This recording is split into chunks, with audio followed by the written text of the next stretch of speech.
awesome and beautiful morning in the nation's capital. A day of hope, a day of peace, a day of blessing, and another day of opportunity. And we are so glad you have made the right choice to join us on the program this morning. Good morning, Abuja, showing on the Unity Station, NTA Channel 5, Abuja. I am Deborah Abba Usman. Today's program is going to be very interesting, informative, and of course educating, as we have our segments lined up for your viewing pleasure. In the course of today's conversation, we are going to bring you a talk on nations building. Now we are taking you to our health segment this morning. October every year is celebrated as World Sight Day, and it is often said that our vision is very important and integral part of our body, and we need to care for it. This morning we have a medical expert, Dr.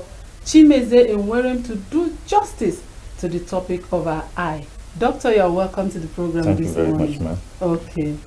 It is often said that our sight is our world, and if anything goes wrong with your physical eye, you'll be left with the eyes of your mind. Do you agree to that? Yes, I agree with that. Okay, how? And why do I say so? I think they say it's the Bible that also says that the eye is the lamp of the body. Okay. So, like, let me come down to a toddler or young children. They need their sight to bond with their mother. And then talking about the people of school age, they need their sight to walk to school, they need their sight to read, they need their sight to learn. And then when you talk about the people of older age, they need their sight for efficiency and effective productivity either in their workplace or in their business. So when you put it the other way around, when there is vision loss, which is as a result of loss, inability not to see, inability to see things clearly or at far or at near, you see that productivity is a loss. For the adults, for these people of school age, you see they have a lower productivity in the academic performance. Thank you. Okay, now let's drive it home. We are celebrating World Sight Day today, Yes. being the 14th of October. And this year's theme is centered on love for your eyes. What are we really driving home? Yeah, love for your eyes. Yes. When you talk about love, when you love something, Mhm. you understand with me, you cherish that thing. Exactly. And whatever you love, you must do everything to preserve it. Okay. So loving your eyes is all about you cherishing your eyes, understanding the importance of that eyes to you. And for us in the Nigerian Optometric Association, we have tailored it down to, apart from you loving your eyes, there is also need for you to save the sight. That was why I said earlier on, if you love something, you cherish it. So you love your eyes, you preserve it. So we want to drive that message of telling Nigerians that there is need for you to understand the importance of your vision, and also for the need for you to get tested if peradventure you have not done so. You see that your eyes are tested, and you also encourage somebody next to you to get his eye tested. Okay, now according to the global projection, it is said that statistically, Nigeria are on the high page of people that will go blind soon. Do you agree with that statistics? Yeah, why we say we will agree with that is when you talk about visual impairment and vision loss. From surveys carried out has shown that countries from low and middle income areas are predisposed to having visual blindness or visual impairment, of which Nigeria falls into countries that are within that middle. So now, from a survey that had been carried out, we saw that in Nigeria alone, over 1 million people are blind. Wow. So if over 1 million people are blind, what will happen in the next few years if proactive measures are not taken to ensure that whatever that can predispose Nigerians to blindness are ameliorated. Okay, talking about the projection of this global space, what is the level of population, people that come to check their eyes in the hospital? Thank you very much. There is this habit we have in Nigeria and most of the middle income countries. When it comes to health issue, we tend to withhold. We only find it a necessity when the condition has already deteriorated. Exactly. Or it has start giving us an alarming effect. That's when you see the person or individual tends to walk into the hospital to see it, consult his or her clinician or eye care practitioner or whomever it is that is empowered to attend to him or her. So Nigerians have this habit of not taking routine medical examinations serious. So if all of us in Nigeria can take our eyesight routine medical checkup serious, at least it is recommended that once in every year or once in every 2 years, depending on your age group, there is need for you to visit your eye specialist, an eye clinic, a hospital, wherever it is, to ascertain the true nature of your vision. Okay, in this part of the world, we are so used to cataract, glaucoma. At this point, I want to ask, does these two lead to total blindness? Yes. If you say, does it lead to total blindness? I will tell you yes. Okay. Why do I say so? Let me come from glaucoma. Okay. Now, what is glaucoma? Glaucoma is a medical condition that results to vision loss or irreversible blindness as a result of the optic nerve of the eye being damaged. And what can damage it is one, either there is an increase in what we call the intraocular pressure of the eye. Notwithstanding that somebody having a normal intraocular pressure can still be predisposed to having glaucoma. So, and we also term glaucoma as a silent thief of the eye. Can I ask you, if a thief wants to come to your place now, Doesn't did they give give you any notice? notice? Yes. I have a patient that once walked into the clinic and was complaining, "Doctor, my eye is paining me, it's bringing out water. All of a sudden, I cannot see." On cross-examination, on carrying out ocular examination, we realized that what resulted to him having visual impairment, which was diagnosed after the ocular examination, was as a result of an increased intraocular pressure, which has already damaged his optic nerve and other retinal vessels in the eye. So have you seen that glaucoma can lead to what? Total blindness. So for such an individual, at that point at which he or she reported to the hospital with vision loss, nothing can be done. Whatever is left over in that vision can only be managed. And if possible, if the other eye is still okay, we can now co-manage the other eye to see that such vision at the level at which he or she walked into the hospital can be maintained or sustained for a longer period of time. The same thing is applicable to cataract. What is cataract? When you look at the eye, the lens of a human being is supposed to be transparent and clear so that light can pass through it. That's the principle of vision. So now, if there is a clouding of the lens, it brings about obstruction of vision. And depending on the degree of the clouding, that will now help us to know, with this degree of clouding, is it leading to visual impairment or blindness? And when cataract occurs, there is a stage that it gets to where it has overmatured, that some other sensitive part of the eye will be affected. And in such situation, because it has overstayed, mind you, the individual has not visited the hospital within this period that the cataract started, and it has overstayed. There might be other underlying conditions that might be going on behind the eye. So when surgery is now done, because one of the remedies for cataract is cataract surgery, in which the opacified lens is being extracted. When such is done, vision is gradually restored.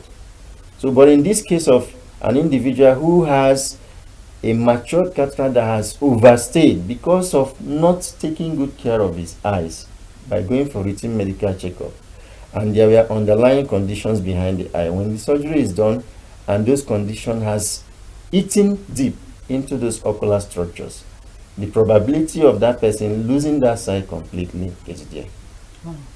Well, we've heard what the medical expert is talking about. Our eyes is very important. Now, let's drive it home to the fashionistas. Some of us that love beauty a lot, want to radiate, will go fix eye contact, we fix eyelashes, we wear glasses that are not recommended by doctor. What are we doing to our eyes? Thank you very much. It's good talking from clinical experience. Exactly. What we see in the hospital and in the clinics. Because when you tell them they are doing advocacy, trying to encourage them, there is need before you fix a contact lens to visit your eye care practitioner to carry out some routine eye tests to know if that eye is eligible to use that contact lens. As far as contact lens is good cosmetically, the disadvantage of wearing it or the predisposing effect to other conditions that can affect your eye is there. So when you are not tested to know if that eye is eligible, the probability of you predisposing yourself to what we call corneal abrasion, corneal ulcer, which we have seen a lot of patients walk into the hospital and into the clinic with such conditions. And by the time most of them, when such condition arises, they don't even take the proactive measure of going to the hospital. You see them going on self-medication. It still boils down that when the condition now deteriorates, that's when you see them now walking into the hospital. And at that point, nothing or less might be done to remedy the situation. For those that take the bold step to walk in as at when due, the necessary medical condition or therapy is being rendered and their situation is arrested on time. So what I want to say to our fashionistic or those that are into fashion, crazy of cosmetics, is that when you want to wear a contact lens, it is advisable for you to visit your eye care practitioner to know the status of your eyes. If they give you a go ahead to wear it, you wear it. Then for those that make use of makeups, what you should understand that the different cosmetics in the market today have a lot of active ingredients. Most of those active ingredients might be good for your health. Some of them are not, because we have had cases, or I have had cases, where some female will walk into the clinic, they're working with iritis, they're working with blepharitis. These are conditions that affects the lid of the eye. And by the time you want to examine to know what was the cause, you find out that the causative factor was as a result of the cosmetic that they used. So we should mind what we put into our eyes. Okay, thank you so much, Doctor. Before I let you go, you are going to talk to our viewer. Your final message in line with what we are celebrating today, World Sight Day. Okay, before I give my final message, I'm not saying that for our females so that they won't crucify me. They will not. I'm now saying they should not put on their makeup, so you can, but there should be a kind of moderate in whatever you are doing, and try also to know the content of whatever you are putting in your eyes, because your eye, like we said earlier on, is a vital key to whatever you have to do on this planet Earth as an individual. It's possible for you to lose your hand and you still continue. But when the sight is lost, and especially for those that are aged, the adults, you see that productivity loss and the psychological effect that it will bring down on you is traumatic. And the last one is it boils down to economic burden, either on the family or the nation too. Now, my final message to Nigerians over there is that there is need for you to take appropriate steps to ensure that you ascertain the true nature of your eye. Visit your eye care practitioner, visit the hospital, visit the eye clinic, wherever it is, close by to you, nearby to you. Like today being the 14th day of October 2021, which happens to be the World Sight Day. There are screenings going on in 3 centers in FCT. We have one going on in Piwoi. We have one going on in Kabusa. One is ongoing in Pape.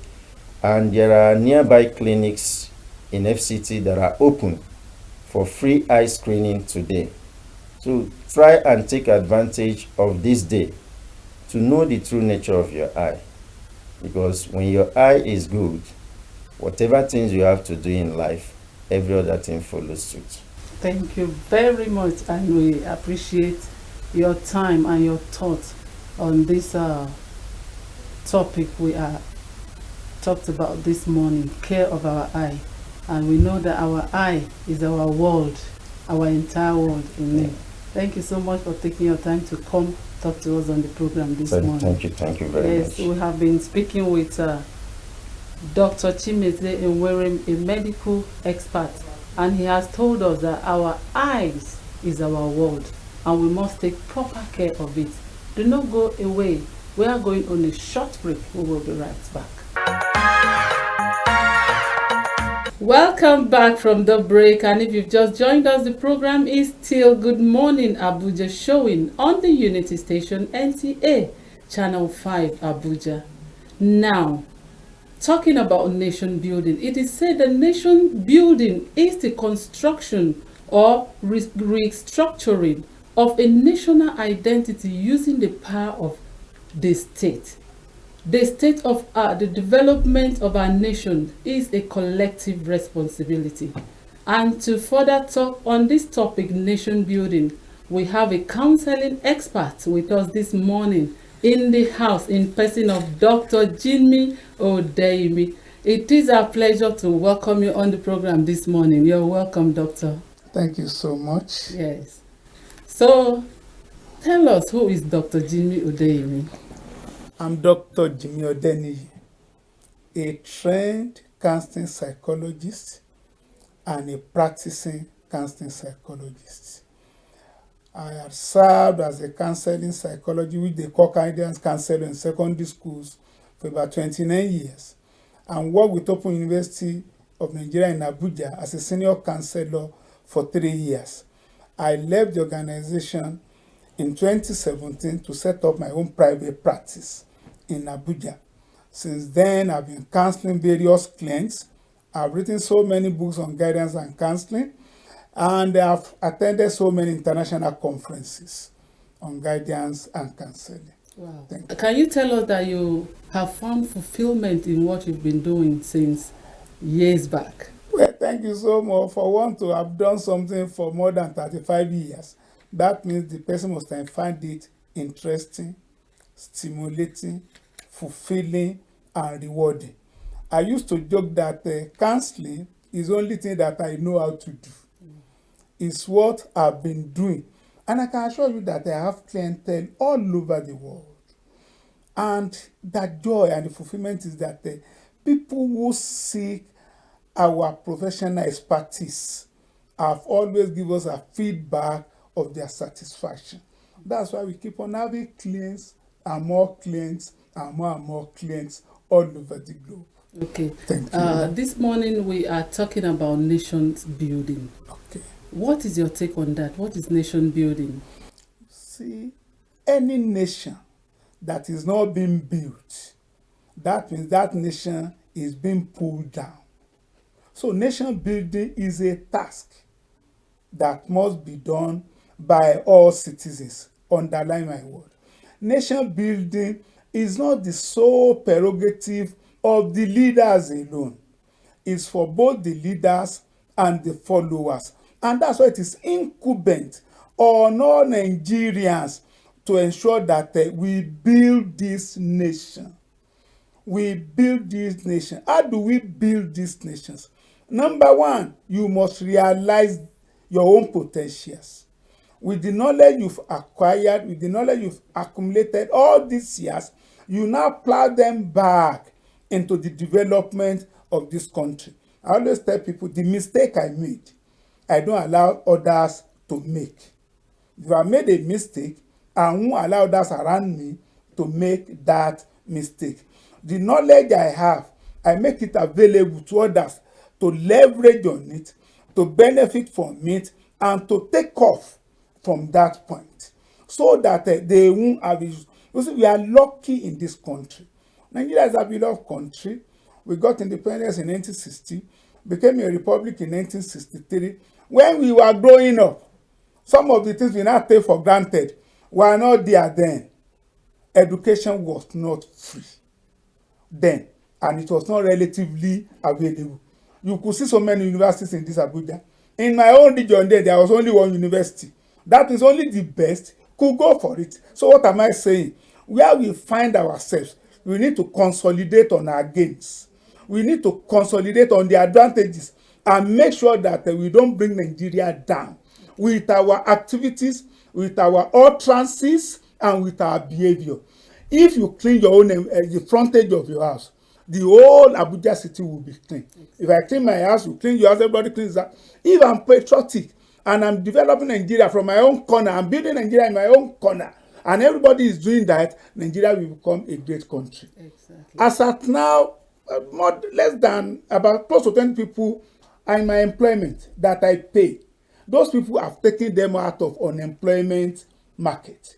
I counsel people in my office on how to overcome their personal challenges. Those people are getting out of their problems and are building the nation. So I expect all the people to see what they can do to contribute to the greatness of Nigeria. That's what that great American said. Do not think of what the country can do for you, but think of what you can do for your country. Nigeria is our country. Yes, exactly. You say something on consolidating on our gains as a country, Nigeria. Now, using your wealth of experience, what are the role of a counselor to the development of our nation, Nigeria? Thank you very much. The counseling psychologists all over the country have been developing the country.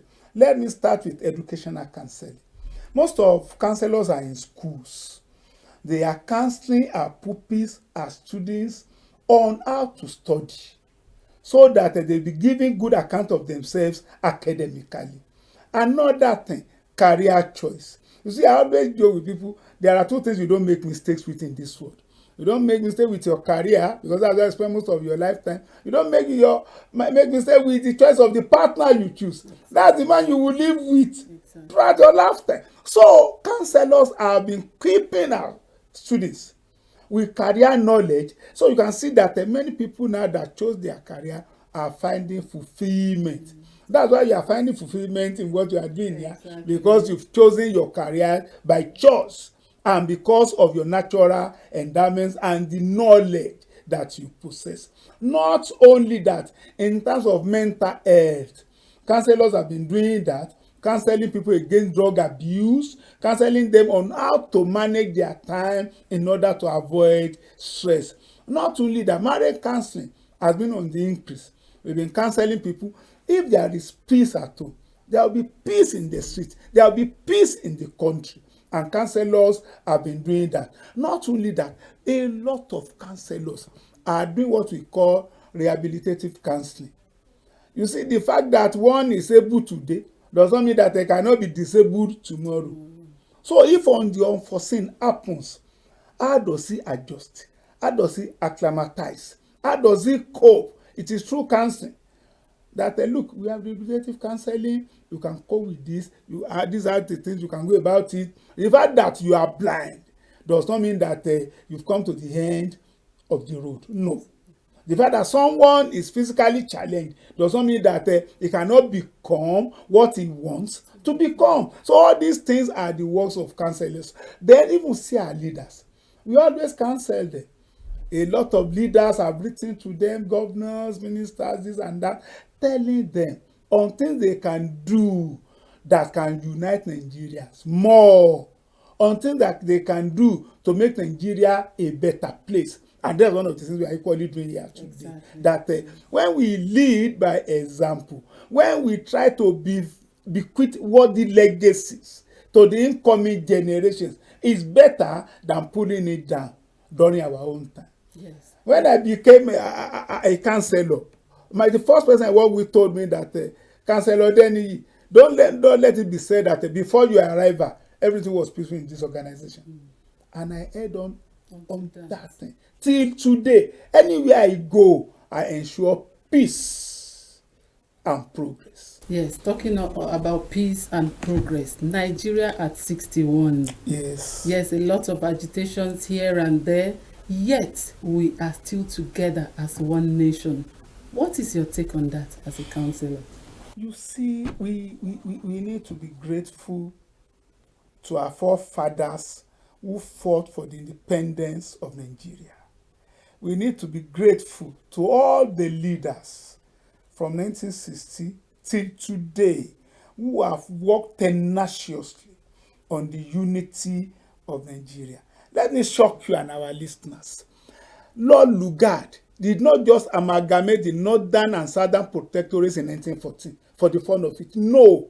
When he came on board, he saw that the people in that so-called Niger area had been interacting for long, had been intermingling for long. They were intermarrying, they were exchanging products. So the man had no choice than to bring the people together.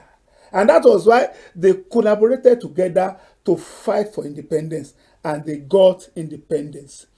You see, we should not use one incident to be magnifying the things that separate us. No, whatever happens, we should use it to consolidate our unity. We need to celebrate our unity in this country. We've been together since 1914. This is 2021. We've been together since independence. This is 2021. People have challenges, quite all right.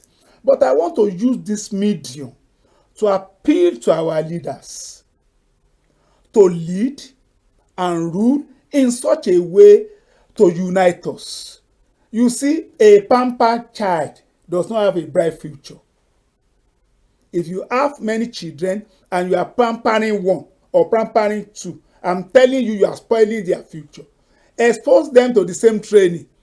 We have more than 400 language ethnic groups in Nigeria. Let them be treated equally. We have states in Nigeria. We are operating quota system. Yeah. Let us implement it to the letter. We have Federal Character Commission. Let us in that commission ensure that justice is done when it comes to the matter of employment. And when people feel cheated, let them table their grievances. They should not take the law into their hands. Violence will not solve any problem. You know what happened even after the Civil War? After the Civil War, we fought for about 3 years. We killed ourselves. People came to round table conference to discuss, to settle the issue amicably. I now ask, why did we fight ourselves? Why did we kill ourselves in the first instance? We should have done this, that Abuja Accord. We should have worked on it and continue to live together. Why now coming together after killing so many people?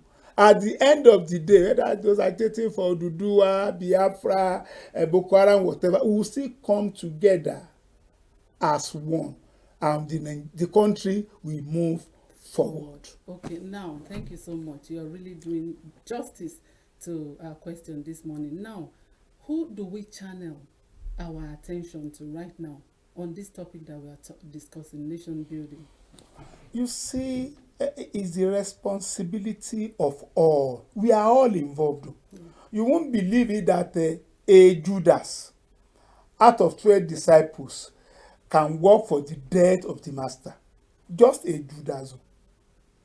So, nation building is the responsibility of all. But we need to point out one thing. If people do not know what they stand to benefit, they might not work for that thing. Exactly. Unless we have peace and order in Nigeria, there cannot be progress. And when I talk of progress, I'm talking of collective progress. Madam, you are in this office today because there was no wahala in town. If you were being killed in the town, you will stay in your house. Exactly. All the workers are able to come here because of the peace. So let us all realize that we can only realize our ambition, We can only realize our objectives in life if we have peace in Nigeria. Two wrongs don't make a right. If someone has cheated you, you can take legal measures to redress it. Don't take the law into your own hands. And I want to appeal to our leaders. You see, it's a great privilege where you have a population of more than 200 million. And some few people are in the Senate, few people are in the House of Rep, some people are in the ESCO, people are this and that. They should see it as a great privilege and use it to make mark on the sands of time. History will not forget whatever we've done. All the leaders that have ruled in Nigeria, the activities have been chronicled in the history of this country. And we remember them. We know some that when people mention their names, we know what people will say. Exactly. We know when they mention some people's names, people will be praising them and be praying for them. So let us think of what we can do to make Nigeria better. Okay. Let us think of what we can do to make Nigeria great. It's the whole responsibility of everybody. Everybody, including you listening to me. Thank you very much, sir. Yeah, you have been into this profession for a very long time now. Yes. And from what we've just discussed, we know that youth are the target because we often refer to them as the leaders of tomorrow. Is there any other special language you use to talk to their conscience, to listen to you when you talk to them as a counselor? Thank you very much. Very soon, most of us will quit the stage. Your parents will quit the stage. Your brothers and sisters will quit the stage. And it will now be your own turn. What will you now do with it? And if you don't start practicing now, you will find it a bit of a challenge when you get there. That's why our youth today should start imagining themselves as leaders of today. Not even leaders of tomorrow. They are leaders as at now. If I'm not at home, my wife is not at home, the most elder child is the leader in the house. And he or she must ensure that there is peace in the house. So the youths, you are part of the leadership in this country. Some of you are senior prefects in your school. Some of you are captains. Some of you are social prefects. That shows you are leaders. And what type of leadership do you provide? Start leading well. Start being a just person. Start being a morally upright person. Start being a knowledgeable leader. Because if you cannot read, you cannot lead. For most of the problems people are fomenting, so as a result of ignorance. They will have read that all over the world, violence does not solve any problem. Exactly. Violence does not solve it. You will still come back to discuss the matter. And when you discuss the matter, then you'll not be able to say, I could have approached this matter, I could have approached this way, and that would have saved a lot of things. You will not have damaged a lot of things. You will not have caused a lot of injuries. You will not have caused a lot of unnecessary deaths. Thank you so much, sir. This topic we are discussing is very interesting. Before I let you go, just 2 lines, your final message. Nigeria is a beloved country. You can realize your ambition in this country. What do you want to become? Do you know what it costs to be that person? Are you ready to pay the price? Once you are able to do this thing, you will realize your ambition. You will realize you can make all the money in this world. I used to joke. We have a population of 200 million. Just think of what you can produce that 1 million people will buy. And you just put a profit of 1 naira on it. If 1 million people buy your products and you make a profit of 1 naira on it, in a day, you become a millionaire. Exactly. Do you think of what you can put on YouTube that 1 million people will read within a month? Do you know how much YouTube will pay you? Think of a story you can write. That's your experience, man. That's your marital experience that you don't want others to commit that type of a mistake. Put it in a book. Write it out. I will help you publish it. and you'll be surprised that within the next 3 months, you will make more than a senator from your outcome. Thank you very much. This topic we cannot stop talking about it, and we want to thank you so much for coming to do justice to this topic, nation building. It's a privilege to be invited to your Yes, studio. yes, and we have been speaking with Dr. Jimmy Odeni. He is a counseling expert, and he has told us we should not tear apart ourselves. Collectively, we can make Nigeria a great nation. We conclude today's edition of the program. Good morning, Abuja. Yes, I had fun all alone and by myself in the studio, and I know you out there, a viewer, had your own share of fun too. I want to say a very, very big thank you to all our guests that took out their time to come share their thoughts, especially our conversation on nation building, and also our guest on World Sight Day. Our vision is very important to also take our time to check and maintain your eyes. Tomorrow is another day. Do well to join in as the program returns. I remain your host, Deborah Abba Usman. Good morning.